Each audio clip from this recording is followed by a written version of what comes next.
بسم اللہ الرحمن الرحیم۔ السلام علیکم، میں ہوں عدیل وڑائچ۔ قومی اسمبلی میں گزشتہ 4-5 روز سے جاری سیاسی جنگ،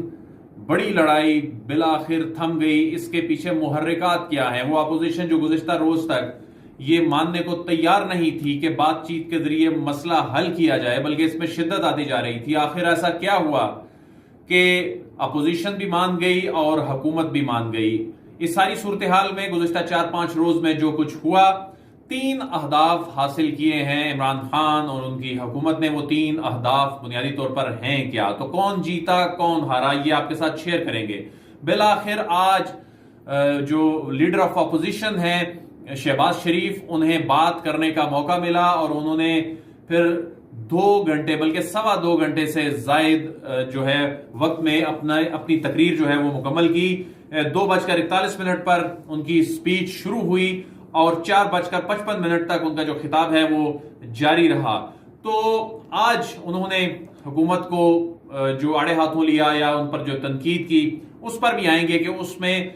کچھ فیکچولی باتیں جو ہیں وہ کیوں درست نہیں ہیں، وہ آپ کے ساتھ شیئر کریں گے۔ لیکن سب سے پہلے آپ کے ساتھ یہ شیئر کر لیتے ہیں کہ وہ اپوزیشن جو گزشتہ رات تک یہ کہہ رہی تھی جی کہ یہ بات اب آگے جائے گی، اور جو 6 رکنی بلکہ 6 ارکان اپوزیشن حکومت سے دینے تھے، تو جو کمیٹی بننی تھی اور اس کمیٹی نے یہ کرنا تھا کہ بجٹ کی اس سیشن کو، اس پروسیڈنگ کو آگے لے کر کیسے چلنا ہے بہتر انداز میں، اور اس میں کچھ رولز کے حوالے سے بھی اس نے کچھ ریکمنڈیشنز دینی تھی کہ اسپیکر صاحب کو کس طرح بااختیار کیا جا سکتا ہے۔ تو وہ نام دینے کے لیے تیار نہیں نظر آ رہے تھے، حکومت تیار تھی، لیکن کچھ ایسا ہوا کہ نہ صرف انہوں نے اس کمیٹی میں نام دینے پر رضامندی ظاہر کر دی، معاملہ خوش اسلوبی سے آگے لے جانے پر رضامندی ظاہر کر دی، بلکہ تحریک عدم اعتماد جو ڈپٹی اسپیکر کے خلاف پیش کرنی تھی کل جمعے کے روز، تو وہ تحریک عدم اعتماد جو ہے وہ اب پیش نہیں ہوگی۔ اس کی ریزن کیا ہے وہ آپ کے ساتھ شیئر کریں گے۔ گزشتہ روز ہم نے آپ کو شہر اقتدار میں بھی بتایا تھا، اپنی ویڈیو میں بتایا تھا کہ اس بات کے امکانات ہیں کہ یہ تحریک عدم اعتماد واپس لے سکتے ہیں، کیونکہ اس وقت جو ہم نے آپ کے ساتھ شیئر کیا تھا، اس وقت یہ پریشر تھا کہ اگر حکومت ایبسٹین کرتی ہے، حکومت اس کا حصہ نہیں بنتی اور اپنے ارکان کو لے کر باہر چلی جاتی ہے، تو 172 لوگ ان سے پورے نہیں ہونے تھے۔ یہ تو ایک بڑا چیلنج تھا۔ دوسرا معاملہ یہ ہوا کہ جو تحریک عدم اعتماد کے لیے ارکان کے دستخطوں کے ساتھ جو ایک لسٹ 7 تحریک عدم اعتماد کے ساتھ لگائی گئی تھی، اس میں ایک بڑا بلنڈر پاکستان مسلم لیگ نون کا پکڑا گیا۔ وہ بڑا بلنڈر یہ تھا کہ ارکان کے جو دستخط ہوتے ہیں، ایک الگ سے فہرست ہوتی ہے کسی بھی تحریک کی صورت میں، اس میں ایک نام ایسا تھا جو افتخار شاہ صاحب سے متعلق، یہ NA-75 ڈسکا کے MNA تھے، جن کی وفات کے بعد اب ان کی صاحبزادی نوشین افتخار MNA بن چکی ہیں، اور ڈسکا کا مشہور زمانہ الیکشن ابھی حال ہی میں ختم ہوا، سب کے سامنے ہے۔ تو وہ افتخار شاہ صاحب کے دستخط بھی اس فہرست میں ہونے کا انکشاف ہوا ہے۔ یہ افتخار شاہ صاحب جو اس دنیا سے جا چکے ہیں، ان کے دستخط جو ہیں وہ اس میں موجود ہیں، اور یہ بڑی امبیرسمنٹ ہوئی اپوزیشن کو اس پر۔ اور یہ معاملہ جب اسپیکر صاحب کے نوٹس میں آیا، پہلے تو ذرائع یہ بتاتے ہیں کہ اس معاملے کو کوئی نئی فہرست سے ریپلیس کرنے کی کوشش کی گئی، لیکن یہ معاملہ آج صبح جب اسپیکر صاحب کے نوٹس میں آیا تو اس میں پھر اپوزیشن انڈر پریشر آ گئی، اور اس کے بعد پھر معاملہ جو ہے وہ خوش اسلوبی سے حل کرنے کے لیے بیٹھنے پر اپوزیشن مجبور ہو گئی کہ یہ اپوزیشن نے آخر کیا کیا ہے۔ اس میں ایک بات تو ذہن میں یہ آتی ہے کہ کسی کے جعلی دستخط کر دیے جائیں، لیکن عام طور پر ہوتا یہ ہے کہ یہ سیاسی جماعتیں ارکان سے دستخط کروا کے رکھوا لیتی ہیں کسی بھی فہرست پہ۔ اس کی وجہ یہ ہوتی ہے جب کوئی تحریک یا اس طرح کی کوئی موو جب چلنی ہوتی ہے تو اس میں پھر وہ فہرست ساتھ لگا دی جاتی ہے، لیکن دیکھے بغیر یہ فہرست ساتھ لگا دینا جس پہ افتخار شاہ صاحب کے دستخط ہوں اور وہ مرحوم MNA، تو یہ ایک اتنے ہائی پروفائل تحریک عدم اعتماد میں بہت بڑا سیاسی بلنڈر تھا جس نے بیک فٹ پر جانے پر مجبور کیا اپوزیشن کو، اور اپوزیشن جو ہے وہ اس نے ڈپٹی اسپیکر کے خلاف تحریک عدم اعتماد نہ صرف واپس لے لی بلکہ اسپیکر کے خلاف عدم اعتماد کا جو اعلان کیا تھا تحریک لانے کا وہ معاملہ بھی اب ختم ہو گیا، بلکہ اب بجٹ اجلاس کو خوش اسلوبی سے چلانے پر یہ ایگری کر گئے ہیں۔ اور اس میں جو اسپیکر کو بااختیار بنانے کی جو کمیٹی ہے وہ کمیٹی یہ کام کرے گی کہ اس ساری صورتحال میں یہ چیز سامنے آئی کہ اسپیکر کے پاس جو اختیارات ہیں وہ بڑے لمیٹڈ ہوتے ہیں۔ اگر وہ کسی کے خلاف ایکشن لینا چاہیں، اگر کوئی گالم گلوچ یا ہاؤس کا ڈیکورم خراب کر رہا ہے تو وہ زیادہ سے زیادہ ایک دن کے لیے کارروائی کر سکتے ہیں۔ تو اس میں ظاہر ہے جب اسپیکر صاحب جو ہیں ان کی قانونی بے بسی جب ظاہر ہوئی تو اس میں اب یہ کمیٹی ریکمنڈیشن دے گی اور اس میں رولز جو ہیں ہاؤس کے وہ تبدیل کر کے اسپیکر کو مزید امپاور کیا جائے گا۔ تو اب اس میں اچیو کیا ہوا پاکستان تحریک انصاف کو، عمران خان کی حکومت کو اچیو یہ ہوا، سب سے پہلے یعنی سوال یہ بنتا ہے نا کہ یہ شروع پھر کیوں کیا تھا پاکستان تحریک انصاف نے، اس انداز میں ایگریشن کیوں شو کیا تھا اگر مل کے ہی بیٹھنا تھا بعد میں؟ تو یہ اس لیے ہوا تھا کہ پیغام دینا تھا انف از انف کا، اور جو بجٹ پیش کرنے کے بعد جب لیڈر آف اپوزیشن آ کر بات کرتے ہیں جس طرح آج انہوں نے کی، تو یہ پورا اپوزیشن کا ایک ایونٹ ہوتا ہے اور یہ ایونٹ ظاہر سال بعد آتا ہے۔ تو اب تک پاکستان تحریک انصاف نے جتنے بجٹ پیش کیے تھے اس میں پاکستان تحریک انصاف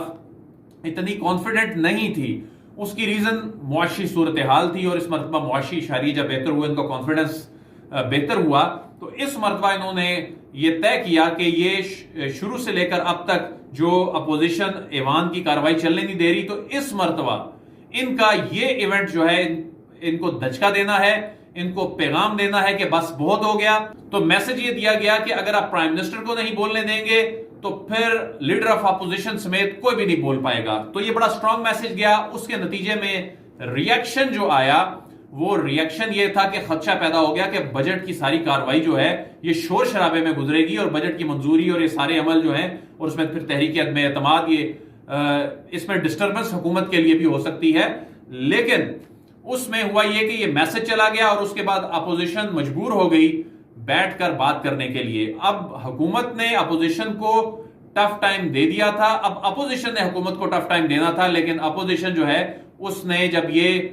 بیٹھ کر طے کر لیا ہے کہ اس کے بعد جب بھی پرائم منسٹر بولیں گے ہم سنیں گے، اور اس کے بعد یہ شور شرابہ نہیں ہوگا۔ اور آج ایوان میں پھر اسد عمر صاحب نے بھی بات کی، اور آج ایوان کی جب کارروائی ہے اس میں ایسے معاملات دیکھنے کو نہیں آئے۔ لیکن ابھی بھی دونوں جماعتوں کے کچھ ہارڈ لائنرز ہیں،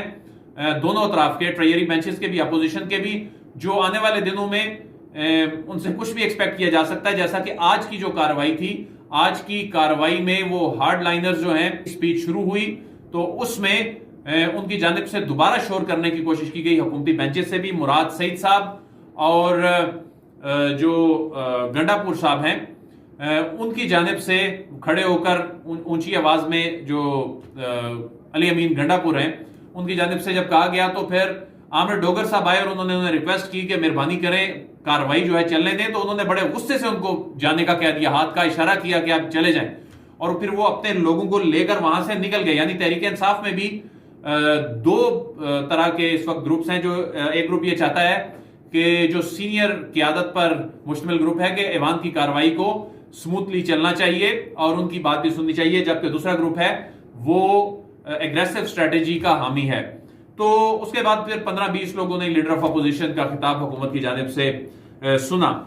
اس میں ایک اور چیز بھی ہوئی کہ حکومت نے اپوزیشن کو فیس سیونگ بھی دی۔ آج جب پرویز خٹک اور فواد چودھری میڈیا ٹاک کر رہے تھے تو اس دوران جو فواد چودھری صاحب ہیں انہوں نے اپوزیشن کو فیس سیونگ دیتے ہوئے یہ کہا کہ ہم اپوزیشن سے ریکویسٹ کریں گے کہ وہ تحریک عدم اعتماد جو ہے وہ واپس لے لے۔ تو یعنی کوئی ایسا جو سیاسی طور پر اس کو کیش کرانے کی بجائے ایک اپوزیشن کو فیس سیونگ دی گئی، کیونکہ اپوزیشن تیار ہو گئی ڈپٹی اسپیکر کے خلاف تحریک عدم اعتماد واپس لینے کے حوالے سے، اور اس کے بعد یہ کہنا کہ ہم انہیں درخواست کریں گے، تو اس کا مطلب ہے کہ حکومت کے اندر بیٹھے جو سینئر اور میچور لوگ ہیں وہ یہ چاہتے تھے کہ یہ معاملہ اب خوش اسلوبی سے آگے جائے۔ تو اپوزیشن کو ایک تو مذاکرات کی ٹیبل پر لانے میں کامیابی مل گئی، ڈپٹی اسپیکر کے خلاف تحریک عدم اعتماد واپس لینے پر مجبور کرنے کی کامیابی مل گئی، دوسرا ایک پیغام جو ہے وہ واضح طور پر اپوزیشن کو دے دیا گیا کہ اگر آپ ایسے چلیں گے تو پھر ہم بھی ایسے چلیں گے۔ تو جو تیر ہے وہ نشانے پر لگا اور اس کا کوئی نقصان بھی نہیں ہوا۔ تو آج شہباز شریف جو ہیں انہوں نے اپنی سپیچ کے دوران، جو تقریباً 2.25 گھنٹے سے زیادہ کی سپیچ تھی، تقریباً لگ بھگ 2.25 گھنٹے کے قریب جو سپیچ تھی آج لیڈر آف اپوزیشن نے، اس میں کئی مرتبہ پیغام دیا حکومت کو، مقتدر حلقوں کو، کہ میں پاکستان کے لیے کسی کے بھی گھٹنے پکڑنے کے لیے تیار ہوں۔ پھر بار بار شہباز شریف نے یہ بات کی کہ پاکستان کے لیے مل بیٹھنا چاہیے۔ پھر انہوں نے یہ بھی کہا کہ ضد اور انا کو چھوڑ کر آئیں پاکستان کے لیے کام کریں۔ تو وہ شہباز شریف جو کبھی مساق معیشت کی بات کرتے ہیں، جو اس سے پہلے بھی ایسا جسچر دیتے ہیں مل بیٹھ کر بات کرنے کے حوالے سے، میاں نواز شریف کو سمجھانے کی بات بھی کرتے ہیں، وہ آج انہوں نے بار بار یہ بات کی۔ لیکن اس معاملے میں یہ معاملہ ظاہر ہے اتنا سادہ نہیں ہے۔ وزیر اعظم عمران خان مل بیٹھنے کے لیے، خاص طور پر شہباز شریف خاندان، یہ تو بالکل تیار نہیں ہے۔ وزیر اعظم عمران خان، حکومت نے جو بجٹ پیش کیا اس پر انہوں نے تنقید کی، لیکن اس پر تنقید سے زیادہ انہوں نے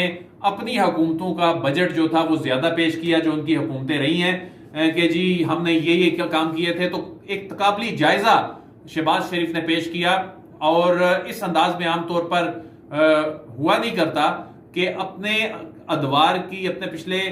2-3 ادوار کی اچیومنٹس کو کمپیریزن جو ابھی ان کا کیا گیا، یہ ظاہر کرتا ہے کہ جو حکومت کے اشاریے ہیں معاشی، وہ بہت بہتر ہونا جو ہے وہ ظاہر ہے اپوزیشن کے لیے پریشانی کی بات ہے۔ اور آج اپوزیشن کو ایسا لگ رہا تھا کہ شہباز شریف کو اپنا بجٹ پیش کر رہے ہیں۔ کچھ انہوں نے تنقید بھی کی، کچھ جو ان کی تنقید تھی کچھ معاملات میں جائز بھی تھی، لیکن کچھ معاملات میں تنقید جو تھی وہ بڑی حیران کن تھی، جیسے کہ کرونا سے متعلق اقدامات پر تنقید۔ اور کرونا سے متعلق اقدامات پر ظاہر ہے دنیا بھر جو ہے وہ پاکستان کے اقدامات سے حیران ہے۔ پاکستان میں الحمدللہ کرونا کا جو ریٹ ہے وہ گرتا جا رہا ہے، اس کی شرح گرتی جا رہی ہے، اور ایسے میں پہلی ویو سے لے کر 3rd ویو تک حکومت کے کیے ہوئے جتنے بھی اقدامات ہیں ان کا امپیکٹ نظر آیا۔ جو لوگ یہ سمجھتے ہیں کہ یہ خود ہی ہو گیا، اس میں تو کوئی شک نہیں ہے کہ اس میں اللہ کا بڑا فضل شامل ہے۔ اصل بات تو یہ ہے، اور جو حکومت کے اقدامات ہیں وہ کیا ہیں؟ اس میں حکومت کے اقدامات اس طرح سے ہیں کہ اگر عمران خان پہلے دن نریندر مودی والی غلطی کر کے ملک بند کر دیتے، جس طرح کہ دنیا کے اکثریت ممالک میں ہوا تھا، وہ ملک آج معاشی تباہی کے دہانے پر پہنچ چکے ہیں۔ ان ملکوں میں کورونا زیادہ پھیلا، زیادہ پینک میں ڈیسیژن لینے کی وجہ سے۔ تو عمران خان کا وہ ڈیسیژن جو ہے وہ اس وقت دنیا اس کا اعتراف کر رہی ہے۔ اس کے علاوہ جو NCOC جیسا بہترین ادارہ ہے جس نے دنیا کے سامنے ثابت کیا ہے کہ بہترین پلاننگ اور بہترین پالیسی میکنگ، اس کو جب امپلیمنٹ کیا تو اس کے نتائج سامنے آئے، اور NCOC نے ایون ویکسین کے حوالے سے بھی ابھی تک جو اسٹریٹجی ہے کہ تمام ایج گروپس کے لیے ویکسین اویلیبل ہے، کوئی ایسا مسئلہ ملک میں نہیں ہوا۔ تو ویکسین کے معاملے کو بھی شہباز شریف جو ہیں وہ کرٹیسائز کر رہے تھے۔ تو یہ وہ اس کے علاوہ کسانوں سے متعلق مطلب کہا جا رہا ہے کہ اس مرتبہ کسان بہت خوش ہے حکومت کی پالیسیز کی وجہ سے، تو انہوں نے کسانوں کے معاملے پر، انہوں نے زراعت کے معاملے پر بہت زیادہ کرٹیسائز کیا۔ تو کچھ تنقید ایسی تھی ان کی جو تنقید برائے تنقید تھی، انہوں نے قرضوں سے متعلق تنقید کی، حکومت نے 70 سال کے جو 52% قرضے ہیں انہوں نے لے لیے ہیں، لیکن انہوں نے یہ نہیں بتایا کہ جو وہ کہہ رہے ہیں کہ ہم ایٹمی قوت ہیں اور ایک ہاتھ میں کشکول ہے، تو یہ کشکول اٹھایا کس نے تھا؟ انہوں نے یہ نہیں بتایا کہ پاکستان کے 3/4 قرضے جو ہیں وہ کن ادوار میں لیے گئے تھے۔ پھر انہوں نے یہ تانا دیا کہ کوئی بڑا ہسپتال جو ہے وہ نہیں بنا سکی حکومت 3 سال میں، تو 30 سال تک پنجاب پر حکومت کرنے والے جو ہیں انہوں نے کوئی ایسا خود ہسپتال نہیں بنایا تھا جس سے وہ اپنا علاج کرا سکیں اور بیرون ملک جانا پڑتا ہے. پھر انہوں نے کہا کہ کوئی ایک یونیورسٹی موجودہ حکومت میں نہیں بنا سکی, تو اسپیکر صاحب نے کہا کہ جی 2 یونیورسٹیز تو صرف میرے حلقے میں بنی ہیں اور وہ کمپلیٹ ہو گئی ہیں اور انہوں نے وہ فنکشنل ہیں. تو یہ وہ تنقید تھی جو تنقید برائے تنقید تھی, اور یہ وہ چیزیں ہیں جو عوام جانتے ہیں, یہ سب لوگ جانتے ہیں کہ اصل میں حقیقت کیا ہے. بہرحال لیڈر آف اپوزیشن کی جو سپیچ ہوتی ہے وہ اس کو لرننگ پوائنٹ آف ویو سے بھی دیکھنا چاہیے, حکومت کے لیے اس میں لرننگ بھی ہونی چاہیے, لیکن